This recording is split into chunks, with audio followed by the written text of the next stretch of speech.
Okay. So I emailed Credit Karma about something that I noticed on my account, which I didn't recognize, and I was like, what the heck?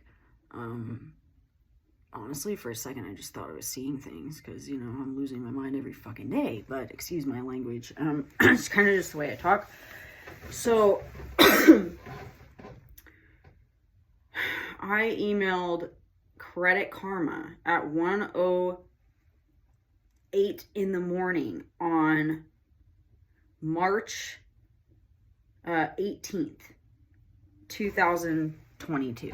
And I said, I'll attach some screenshots of the email that I sent to them. And they responded to me April 18th of 2022. So they also emailed me something back saying, hey, do you see it on your account anymore? And I said no, and I thought we were good, right?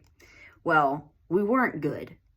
And I don't know what Credit Karma did, but they didn't take care of the problem or address the problem. I don't know what they did, but in the last month or two, I've gone into a bank to get an auto loan, right? And you don't go into a bank to get a mortgage and an auto loan very often. So not only that, but no one has called me, emailed me, texted me, any kind of correspondence in regards to these accounts that I'm being held liable for or something. I don't know.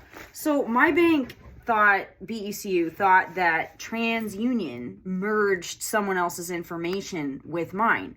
The weird thing is that TransUnion is the only one that is reflecting this information, and this information is 100% incorrect. I have the original information, right?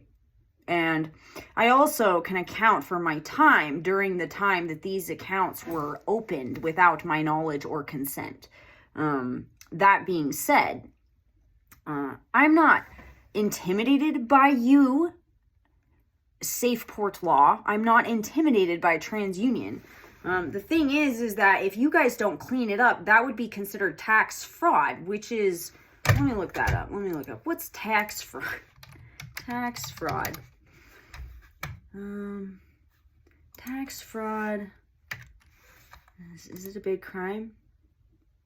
Oh yeah, it's a pretty big crime. So I don't know who did this, and there's a virtual digital trail somewhere. There's also a paper trail, which I have mine, okay? So I don't know if, you know, I don't want to throw anyone under the bus, but from my perspective, I'm sitting here thinking, all right, so TransUnion is committing there's some kind of loophole thing that somebody is using, or somebody actually out in the world got a hold of my information and made a bunch of fake accounts. But the thing is that these accounts go back for a while, and some of these accounts were paid off. So it looks like an actual person. That being said, if this is an actual person, this person's information was merged with mine, and you guys need to fix it, because it's not something I can do. So expecting me to pay somebody to fix this mess for somebody miscalculating and not doing their job is putting a lot of responsibility on me, a single female, over in another state across the country. Do you know what I'm saying? So I would really appreciate it if somebody would take the time to look at this information and do their job.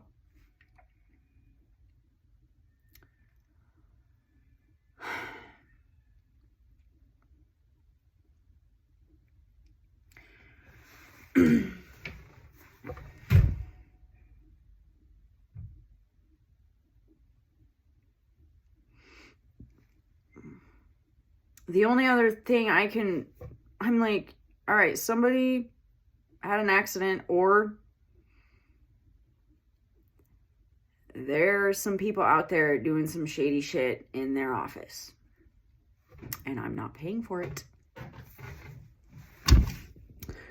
Sorry if I offended you, SafePort Law. Didn't mean to, but I hope that you can imagine how I'm feeling considering the circumstances.